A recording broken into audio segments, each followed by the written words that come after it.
समाज का। दिल्ली यूपी के गाजीपुर बॉर्डर पर इस समाज ने जमकर प्रदर्शन किया। अब इस प्रदर्शन और हल्ला बोल की वजह भी जान लीजिए। दरअसल आरक्षण और अपने हक के लिए प्रजापति समाज का कूच था दिल्ली के जंतर मंतर के लिए, जिसके लिए प्रजापति समाज के लोगों ने मेरठ से दिल्ली तक की यात्रा निकाली। लेकिन दिल्ली पुलिस ने बॉर्डर पर बैरिकेड्स करके उनकी इस यात्रा को रोक दिया, जिससे समाज के लोग भड़क उठे और बॉर्डर पर ही जमकर प्रदर्शन और नारेबाजी शुरू कर दी। उसके बाद क्या हुआ वो हम आपको जरूर बताएंगे, लेकिन पहले इस समाज की गुस्से की असल वजह सुनिए, उनके हल्ला बोल का कारण और इनकी मांगे सुनिए। हम लोग 28 तारीख की सुबह निकले हैं मेरठ से।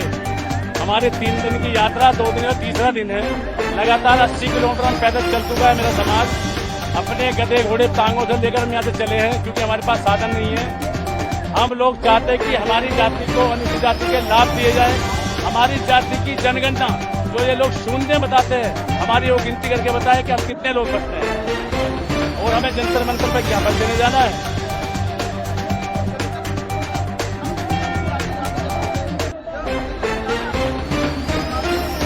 कम जनसंख्या से इनके कान नहीं खुले 75 सालों में आज तक। ये बहरी गूंगी सरकार है। ये चाहती है कि हम भी जो लोग और करते हैं कि रोडों पे निकल कर अपनी गिनवाते हैं, ये चाहते हैं कि ये भी सीधा साधा समाज रोड पे आ जाए। ये रोड पे बुलाया है इन सरकारों ने। हम राजनीति में शून्य हैं, हम नौकरियों में शून्य हैं, हमारे बच्चों को शिक्षा प्राप्त नहीं है। हम बिल्कुल जीरो, ये कि लिखते भी जीरो हैं। आज गिनती कराने इसलिए तो आए कि हम जीरो हैं या हीरो हैं। एक भी लोकसभा में आज तक एक टिकट नहीं दे पाए ये लोग। क्या हम ये ऐसी कोख से पैदा हुए हैं कि जब बिल्कुल अपन कोख से पैदा हुए हैं? क्या हम लोग, हमारा विनाश कर दिया इन पार्टियों ने, हमें बर्बाद कर दिया, शून्य बता दिया ना शून्य।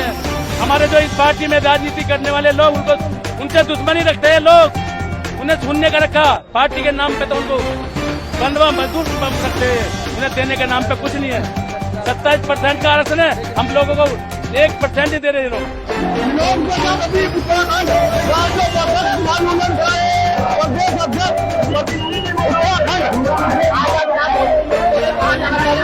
हम जंगल में जाना चाहते हैं और हमारी मांग है, एक गाँव में अगर एक प्रजापति है तो उसको पक्का निगाह बर्तनों में मिलना चाहिए और आधुनिक उपकरण की मशीनें और पट्टी भट्टी उन्हें पूरी छूट से मिलनी चाहिए।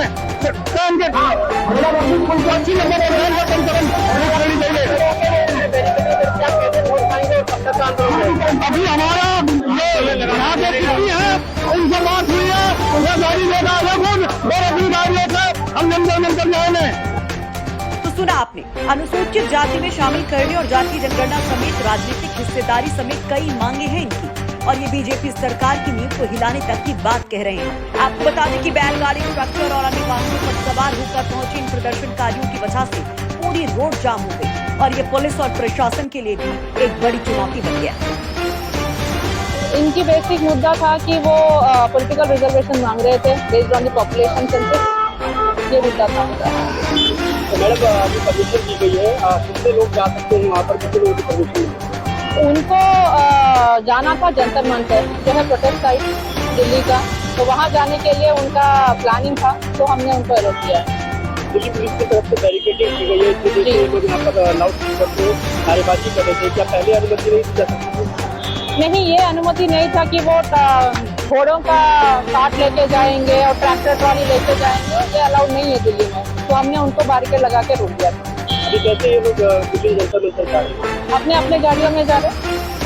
अब जरा ये भी जान लीजिए कि कैसे प्रजापति समाज सियासी तौर पर बड़ी अहमियत रखता है।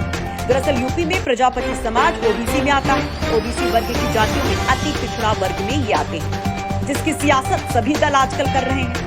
मुलायम सिंह यादव के समय में प्रजापति जाति को अनुसूचित जाति वर्ग यानी कि एससी में शामिल किया गया था, लेकिन बाद में बीजेपी सुप्रीम कोर्ट चली गई कि जातियों की कैटेगरी में बदलाव का अधिकार केवल केंद्र को है। इसके बाद सुप्रीम कोर्ट ने इस पर रोक लगा दी। अभी यूपी में प्रजापति जाति ओबीसी में है और इसका एक धड़ा अनुसूचित जाति में शामिल करने की मांग कर रहा है। यूपी में प्रजापति जाति के धर्मवीर प्रजापति मंत्री हैं और यूपी बीजेपी के पिछड़ा वर्ग प्रकोष्ठ के संयोजक भी रहे हैं, यानी कि बीजेपी के लिए ये वोटर बहुत अहम है। वहीं अखिलेश यादव भी इस वोट बैंक को साधने में लगे हुए हैं। तो ऐसे में अक्सर शांत रहने वाले प्रजापति समाज का ये हल्ला बोल क्या सियासी समीकरणों को बदल कर रख देगा? क्या बीजेपी के लिए ये खतरे की घंटी हो सकती है और क्या इसका फायदा अखिलेश यादव को मिल पाएगा?